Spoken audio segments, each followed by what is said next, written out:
E as pessoas falam, lá na Lagoa Assombrada. Depois descobrimos que o nome não era Lagoa Assombrada, mas assustou muita gente. Muitas pessoas tinham temor de passar aqui por causa do nome. A verdade era Lagoa Sombreada, por causa da projeção das sombras das árvores sobre as águas, né? Mas sabe como é que é, né? Às vezes nem sempre a gente tem um português assim afinado. Afinal de contas, Deus escolheu as coisas humildes, né? Então o povo chamava de Lagoa Assombrada, mas isso assustou muita gente, né? E não tinha nada, nós também não tínhamos recurso nenhum. Tudo que esse texto de Paulo aqui em 1 Coríntios 1 era a nossa realidade. Algumas pessoas chegaram, a Jocum não era conhecida em nenhum lugar aqui no Brasil, as igrejas não nos conheciam,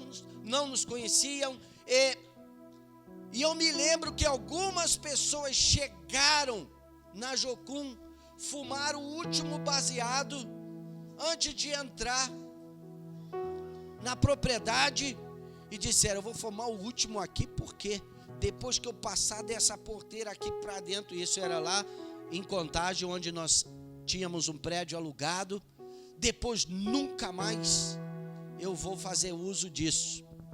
Então, eram hippies ou ex-hippies, pessoas que tinham fugido de casa, pessoas que tinham abandonado a igreja, alguns com sérios problemas na área moral. Como diz o texto aqui, Deus escolheu as coisas humildes, Deus escolheu as coisas loucas, fracas, para que o nome dele ficasse em evidência. E o povo começou a trabalhar, e Deus começou a purificar, e o sonho que nasceu com este lugar era, neste lugar, Deus vai treinar pessoas para enviar para todas as nações, para toda a parte do mundo, todos os continentes. E até hoje, se você olha aqui, esse lugar aqui que recebeu um trato, né? Vê aí ao redor as pinturas e tudo foi feito por pessoas fracas, por pessoas humildes, por pessoas que ainda continuam chegando aqui, algumas com crise de identidade, algumas com crise por causa que saíram das drogas, alguns ainda de famílias quebradas, mas Deus continua usando essas pessoas. E elas estão indo para todos os cantos da terra. E no dia 12 de julho de 79, ali na frente, hoje não se tem vestígio disso, só aqueles que lembram um pouquinho da geografia do lugar. Tinha um córrego, um riachozinho, era a lagoa ex-assombrada, agora abençoada, que fluía com as suas águas para um córregozinho. E o grupo pequeno, umas 36, 40 pessoas, pararam do lado de lá, com mala, com mochila, com aquilo que eles puderam carregar da casa que havíamos entregado. E alguém falou assim, esse é o nosso Jordão, nós estamos atravessando esse Jordão, para entrar na terra prometida.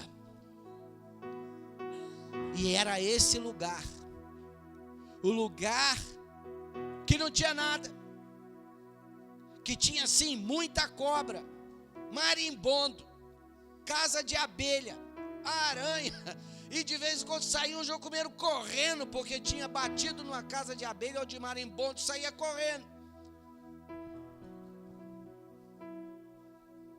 Fazia parte da nossa história.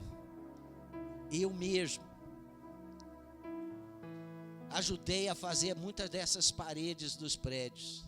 E a gente fazia, botava tijolo em cima de tijolo e orava para não cair. Porque ninguém sabia nada. Se você prestar atenção naquela coluna lá, tem uma mais estreita e outra mais larga atrás, porque é a divisão da parte lá para o lado de cá. Fui eu que fiz. Por isso que está torto assim, eu não sabia nada. Mas está em pé até hoje, nunca caiu, nem rachou. E assim esse lugar cresceu. E como nós temos histórias para contar sobre a fidelidade de Deus, a bondade de Deus, a presença de Deus.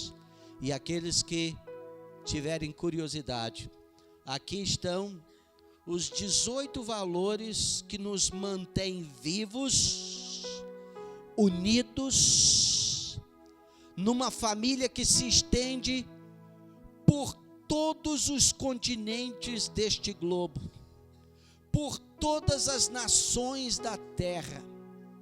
Não existe nenhuma organização, nenhum movimento com mais pessoas envolvidas do que a Jocum, Jovens com uma Missão. Tudo gente assim, fraca, humilde, sem eira e sem beira, que Deus tem usado para fazer diferença. Tem alguns que se tornaram doutores, não é, Saulo? Mas a plataforma continua sendo isso que hoje Deus falou. Nós somos lixo, mas que lixo chique. Eu sou lixo.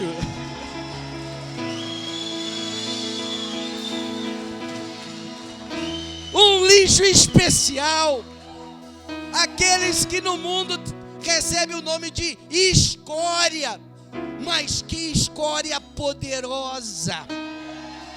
Porque escória e lixo nas mãos daquele que é o Criador de todo o universo enriquece as pessoas e faz diferença.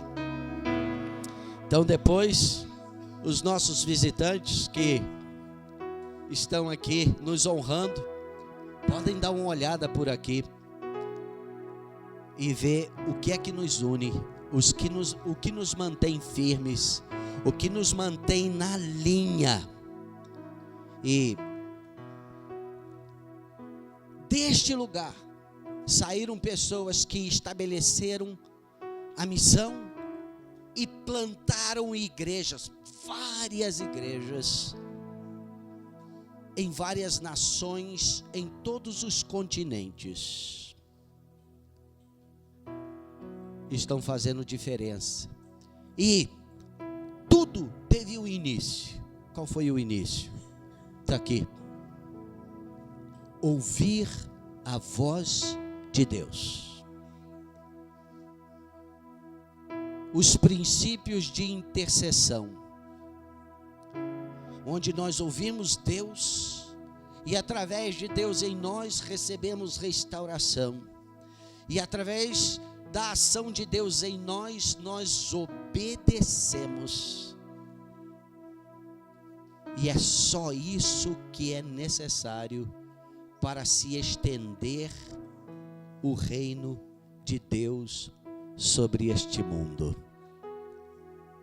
Então hoje o nosso culto vai seguir em cima do que significa a intercessão e os efeitos da intercessão na vida daqueles que para o mundo pode ser escória e lixo, mas se tornam guerreiros poderosos nas mãos daquele que é o Criador e sustentador de todas as coisas. Ensina-nos a contar os nossos dias, a de tal maneira que alcancemos corações sábios, né? Isso aí é um versículo maravilhoso. E eu posso olhar com saudade o tempo que eu cheguei aqui, gente. Eu não cheguei aqui de boleta, mas eu cheguei aqui com vontade de trabalhar, né? E eu fiquei aqui, fiz a minha TED em 81 e fiquei aqui 3 anos trabalhando na base, na casa do Jimmy. E depois Deus me chamou para trabalhar nas favelas, né? E foi assim uma coisa maravilhosa, porque eu não sabia o que fazer aqui. E teve aqui a Assembleia Geral e o John Dawson estava aqui e ele orou por mim e disse assim: você foi chamada para ter um trabalho maravilhoso neste lugar. Você vai ser a mãe de todos os jovens. E eu não entendia como, né, esse negócio ia acontecer. E ficou um tempo.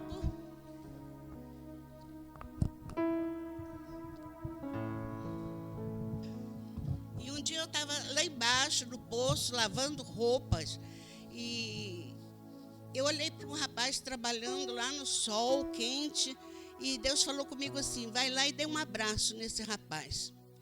E eu fui assim, muito sem graça, porque eu não tinha assim, muita intimidade com ele. E eu falei: olha, Deus mandou eu te dar um abraço. E eu abracei aquele rapaz e ele começou a chorar. E eu não sabia mais o que fazer para consolar ele. Eu abraçava e falava com ele: e Deus te ama, meu filho. Então, e ele começou a me chamar de mama. E aí ficou mama para todo lado, né? E aí Deus falou comigo: você vai ter um ministério. E eu não sabia qual, né? E depois Deus falou comigo: coração de mãe, é coração de mãe. E ficou coração de mãe para todo lado. E eu fui para as favelas e trabalhando com aquele povo lá carente, ensinando aquelas mulheres a limpar a casa, a cuidar dos filhos, a tirar os piolhos. Eu vivia sempre cheia de piolho, porque eu estava no meio daquelas crianças empiolhadas. E foi um tempo bom, mas eu vi um tempo assim, mesmo aqui na Jocum, com tudo que era muito difícil, eu vi Deus multiplicando comida. Eu lembro uma vez que eu estava na cozinha com a Clair e tinha pouca comida e o pessoal trabalhando. Eu falei: meu Deus, eles vão chegar para almoçar e essa comida não vai dar. Começamos a orar para que Deus multiplicasse. E formou a fila, oraram, e a gente está servindo e não diminuía na panela. E todo mundo comeu, pegaram o ré e ainda sobrou uma panela de arroz.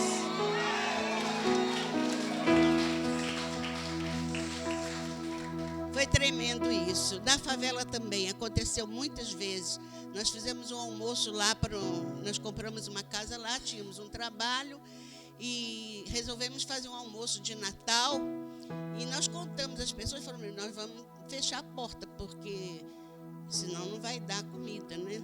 E o pessoal invadiu mesmo. E eu contei, eram 120 pessoas. E eu comprei 240 coxas, né? Então dividimos para dar 2 pedaços para cada um. Chegou lá, Deus falou comigo assim: não feche a porta, mas dê comida a tantos que aqui entrarem. Gente, foi maravilhoso, porque chegou muita gente, comeu. Eu dava um pedaço de carne para cada um. No final das contas, ainda sobrou e Deus ainda mandou dar para eles levarem para casa.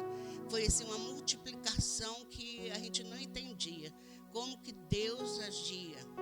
Outra vez, quando eu estava trabalhando aqui na Barroquinha, nós tínhamos todo sábado uma sopa que a gente dava, que era feita na igreja da Memorial. E teve um sábado que eles não fizeram a sopa, e eu estou lá fazendo culto, e o pessoal, tínhamos comprado umas bacinhas de alumínio para as crianças, e eles lá batendo naquela bacinha, esperando a comida e nada de chegar. E eu fiquei tão triste. E eu vim embora, pedi desculpas a ele, que a igreja esqueceu e tal. E vim para casa e cheguei em casa, eu orei. E falei: Deus, eu não me conformo com uma coisa dessa. É um trato de todo sábado ter essa janta, e não tinha. E Deus começou a me incomodar para mim vir aqui, na cozinha. E eu falei, mas o que eu vou fazer lá? E tinha sido, a ETED tinha formado, e a Demilde falou assim, mamãe, sobrou muita comida para a senhora levar amanhã. Eu falei, não, amanhã não, vou levar agora. Aí botamos na Kombi, levamos, chegamos lá, só buzinou e veio aquele monte de crianças. E olha, foi lindo. Foi uma boa comida, todo mundo comeu e sobrou para o domingo. Então eu vejo sim a misericórdia de Deus, o poder de Deus em todas as coisas. Outra vez aqui nós estávamos com muita vontade de comer carne e não tinha, né? E aí eu convidei algumas pessoas para fazer uma vigília para a gente pedir a Deus carne. E algumas pessoas foram, nós ficamos lá até 3 horas da manhã orando, pedindo a Deus. Assim como Ele fez tantos milagres, Ele podia fazer o milagre de nós termos carne. E passou isso, foi no sábado, né? Aí passou domingo, eu estava lá e fiz o que pude para um jantar e tal. E a gente tinha que orar um dia para ter comida no outro. E aí na segunda-feira não tinha nada, eu fui fazer uma faxina na cozinha, era um cômodozinho na beirada da rua ali, tinha uma pia do lado de fora, eu comecei a brilhar as panelas, botar no sol e não tinha nada. De repente eu vi um carro, vim lá em cima. E eu falei assim, é a provisão de Deus. E aí chegou aqui o pastor Larry. E eu me lembro muito bem, ele trouxe 4 caixas de batata doce, uma caixa de óleo, um fardo assim de ovos e macarrão, muito macarrão. Era aquele macarrão azedo que ainda tinha antigamente, era ruim aquele macarrão, mas para nós foi uma bênção aquele macarrão. Eu já tinha colocado uma panela no fogo para fazer alguma coisa, né? Não sabia o que era, mas era o macarrão. E não tínhamos tempero nenhum, gente, mas nós orávamos e Deus botava o tempero. As coisas saíam gostosas. Eu fiz aquele macarrão, botei bastante ovo mexido ali e nós comemos, que foi uma beleza, né? Maravilha. Aí, daí a pouco chegou um homem, eu estou lá lavando a louça, e o homem chega com uma corda, coçando a cabeça. Seu Dimas está aí? Eu falei, não, ele não está não, o senhor quer deixar o recado? Ele falou assim, sabe o quê? Eu estou com uma vaca atolada lá e não tem um jeito de tirar. Se vocês quiserem aproveitar a carne, manda alguém tirar. E eu chamei a turma e veio todo mundo com pau, com corda. E de tarde chegou aqueles fardos de carne, né? E nós fizemos um churrasco maravilhoso. Aleluia. Gente, é muito bom relembrar todas as coisas. Nós passamos muita luta aqui, mas vimos o poder de Deus, a gente sentiu o poder de Deus aqui, que eu tenho saudade daquele tempo, o tempo das vacas magras, mas foi um tempo para mim maravilhoso, porque eu sempre fui pobre, sempre fui necessitada, mas aqui Deus confortou tanto o nosso coração, Deus falou tanto com a gente, sabe? E eu fico assim maravilhada de ver quanto que Deus já fez. Eu lembro uma vez que o Gilberto viajou e eu fiquei com o Rubens, pequenininho, e ele teve uma diarreia terrível.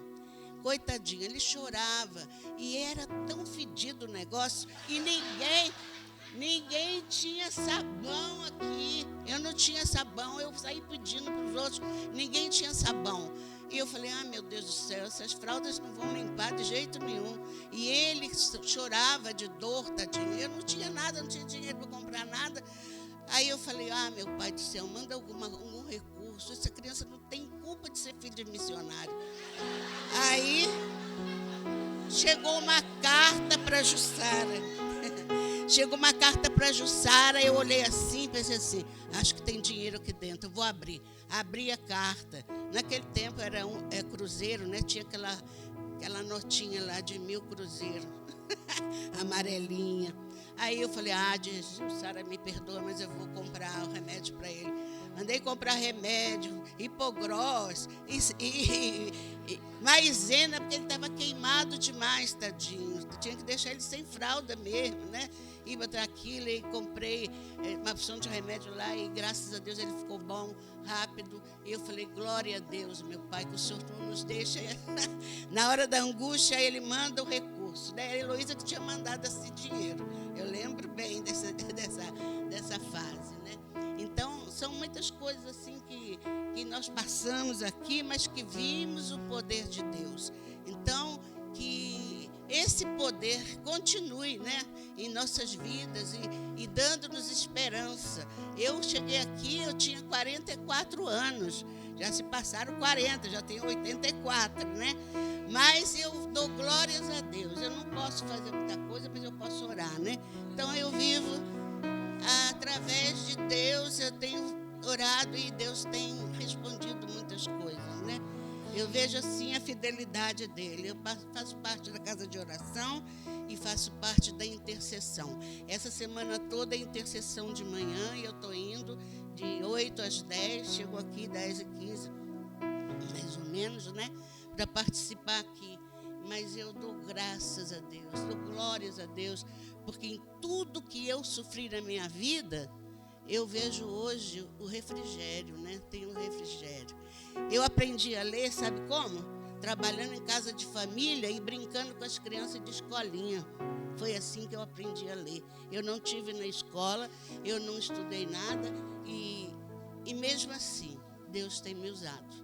E eu dou glória a Deus. Não é o estudo que faz. Sejam todos bem-vindos à década de 90.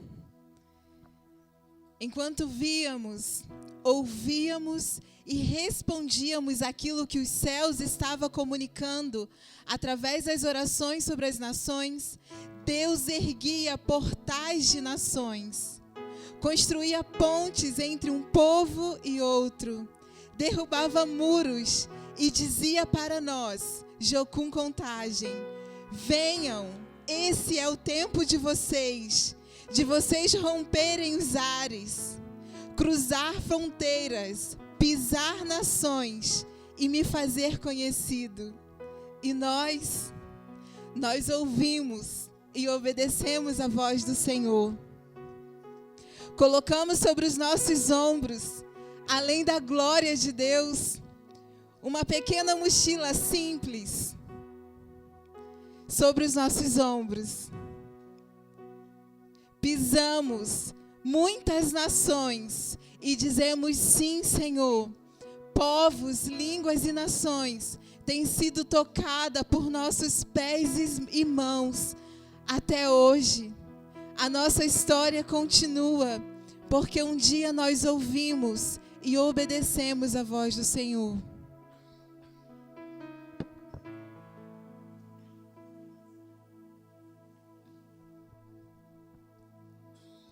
E disse-lhes, e vós, quem dizes que eu sou? E Simão Pedro respondendo disse, tu és Cristo, o Filho do Deus vivo.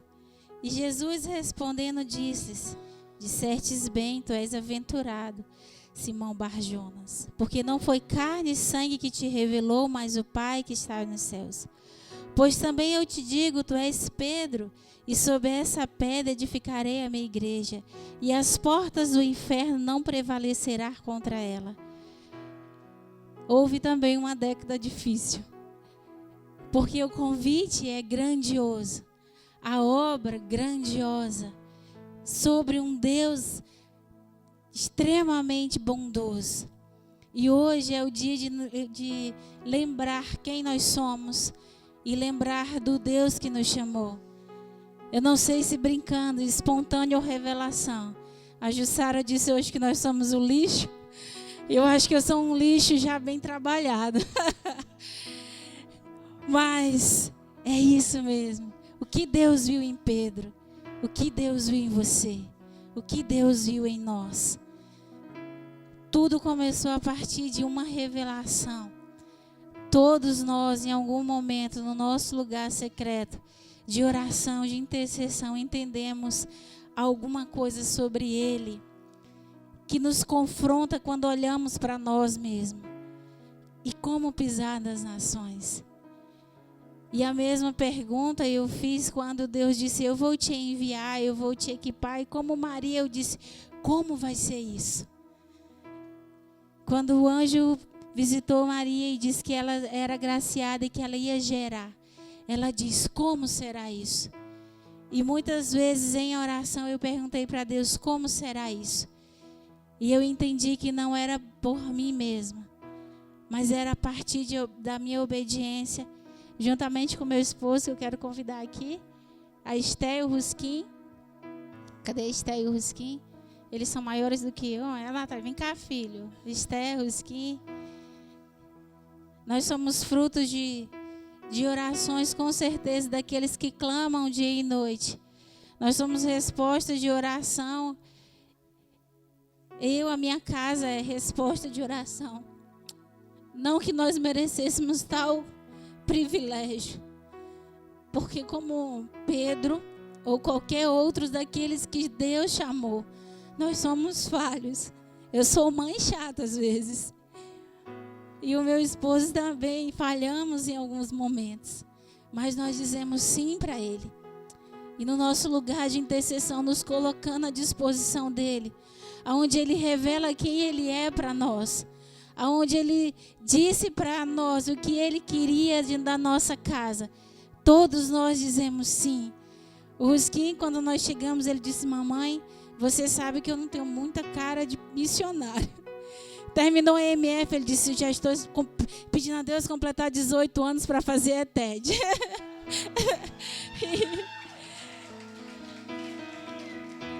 A Esté disse, já terminou, mãe, já terminei de ler o livro de Tito, o livro de Filemon, e ela tem o cantinho também dela, né, o cantinho de oração, e tudo isso é fruto de nosso coração diante de Deus, reconhecendo que nós fomos chamados por um Deus grandioso. Eu não sei o que Ele viu em nós, mas nós dizemos sim no lugar de oração, para responder às nações ou qualquer lugar que seja. Nós o amamos e dizemos sim. Somos lixo ou escória, né? Passei o dia inteiro pensando, falei, Deus, agora eu quero a minha revelação acerca disso, me revela o que é isso. Mas eu estou entendendo, né? Esse Deus grandioso, e à tarde Deus me deu esse texto, e eu fiquei pensando o que Ele viu em Pedro, o que Ele viu em Moisés, o que Ele viu em Gideão. Eu não sei o que Ele viu em nós, mas nos convocou, e nós dizemos sim para Ele. E isso é sobre um Deus pactual, que não encerra em nós e nem em você, mas essa história continua. Eu agradeço e honro a geração que veio antes de mim, para me ensinar um pouquinho do que eu sei sobre intercessão. A minha história começou há tão pouco tempo. Eu nem tenho muita coisa ainda para contar.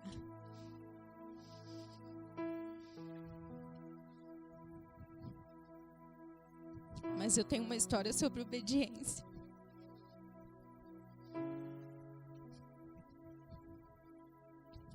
Quando alguns anos atrás Deus me chamou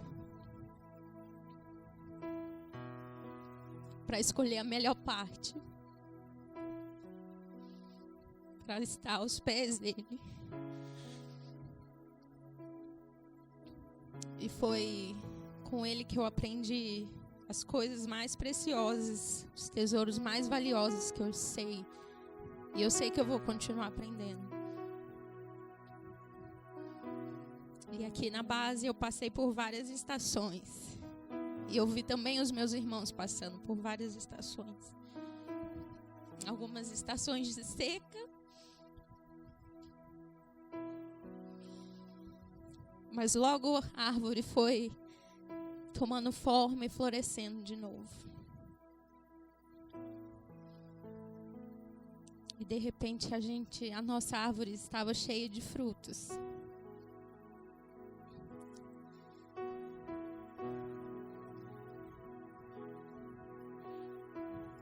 E eu lembro que quando Deus me chamou de volta para cá, Deus me perguntou se eu estaria disposta a continuar a história dele junto com a minha geração. E ele começou um novo movimento de oração aqui em Jocum Contagem. E ele disse que o fogo ia arder continuamente. E que ele nunca ia se apagar.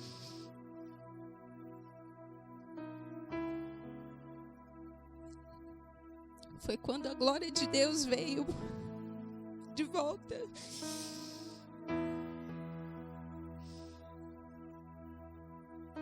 E quando Deus começou a continuar a contar a história dele através de nós. Cada movimento de oração, as escolas de oração voltando para cá. A horta florescendo de novo. Para mim, o ano passado, a maior prova de que Deus, a glória, a presença de Deus estava aqui, foi ver uma horta florescendo de novo e a gente poder se alimentar dela. Tantos sinais a gente pôde ver e a gente continua vendo. E Deus continua chamando a gente para o lugar de oração. Um lugar que poucos querem estar.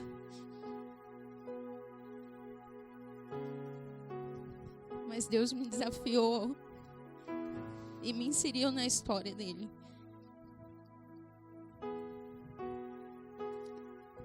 E é o meu prazer poder motivar e inspirar a minha geração para esse lugar. Esse melhor lugar. Esse único lugar. E a gente continua pedindo a Jesus, ensina-nos a orar. Como jocumeiros, a gente continua clamando, Jesus, ensina-nos a orar.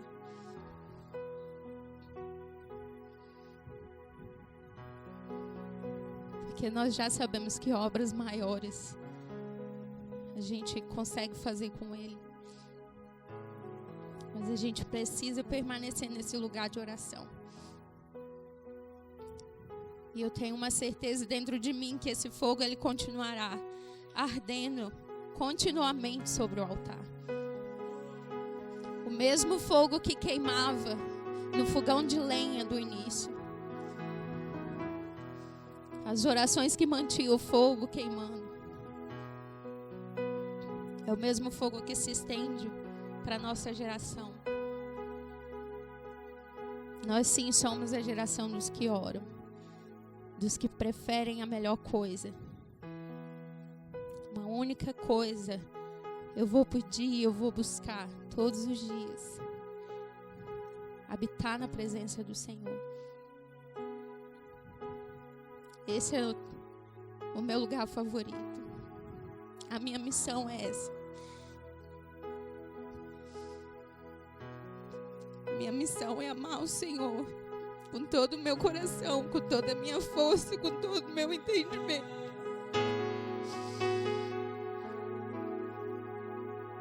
Com toda a minha alma, com tudo que sou.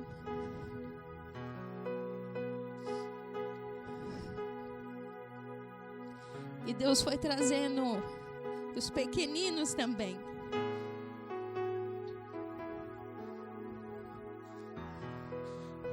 Era uma resposta de oração que a gente já fazia há algum tempo. Deus, levante as crianças desse lugar também como intercessores.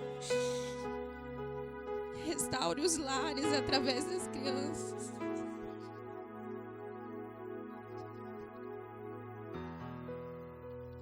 E esse fogo ele vai continuar queimando. Queria chamar o Miguel aqui.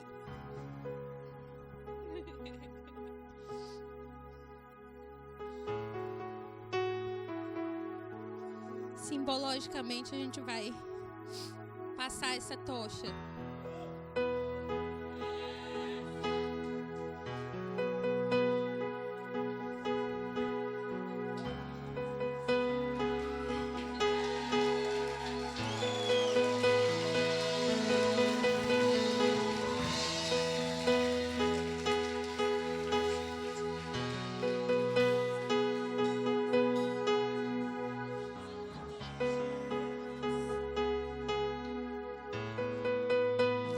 Senhor, nós nos comprometemos como os teus filhos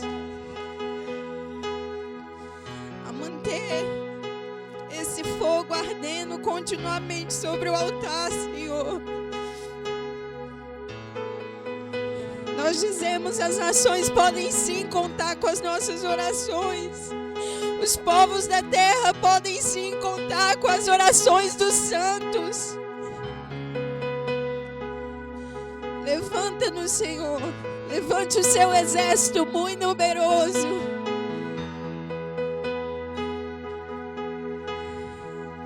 Levante os seus filhinhos, Senhor.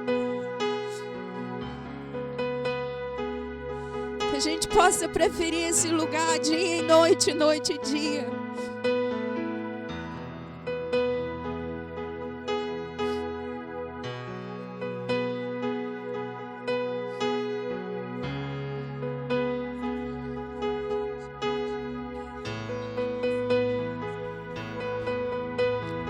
Quem tá aí?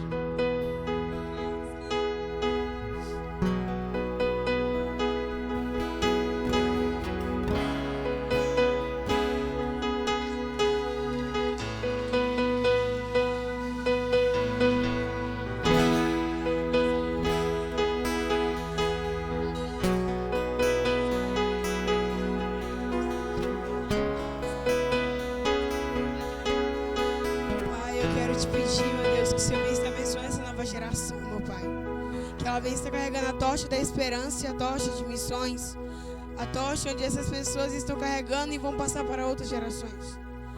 Que ela vem estar levando para frente e conquistando cada vez mais corações para o Senhor, conquistando cada vez mais almas.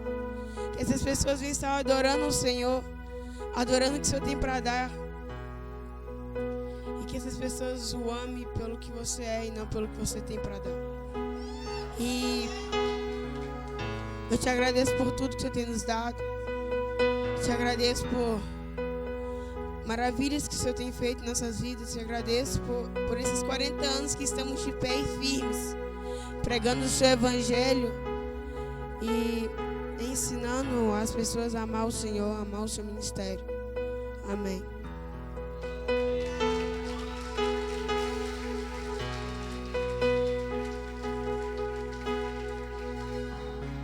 E a gente estava orando e nós entendemos em Deus de fazer um voto solene aqui. Então eu queria te convidar a vir até o microfone. Que o seu voto solene seja se comprometer não só para os próximos 40 anos, mas para a sua vida inteira, a permanecer nesse lugar. Esse lugar mais importante.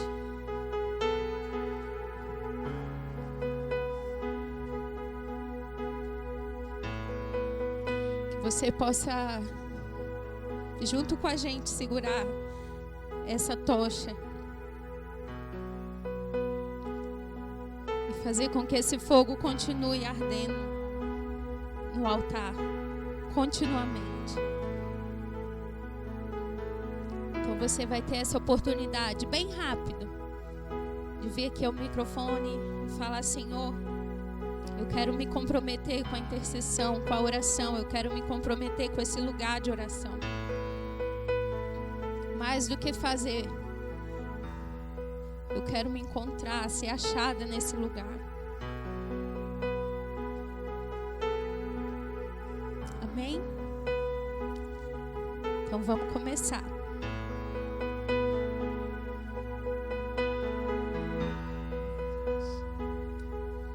Como a gente não vai ficar aqui até 2 horas da manhã, eu não posso me comprometer pelos próximos 40 anos, mas quero me comprometer por toda a minha vida.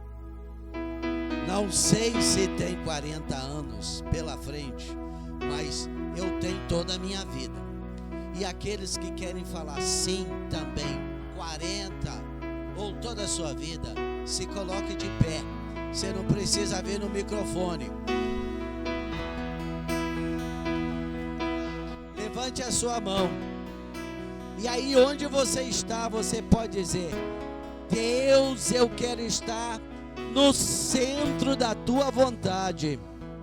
Deus, eu me comprometo de dizer sim para o Senhor. O Senhor pode contar comigo por 40 anos e por toda a vida. Deus, eu sei que Tu és muito poderoso e onisciente. Então escreve o nome de cada pessoa que você está vendo aqui, que levantou e está com isso dizendo, como se estivesse aqui no microfone: eu me comprometo de estar no lugar melhor, na presença de Deus, para que os planos dele se cumpram através da minha vida. Amém. Quantos dizem amém? Amém.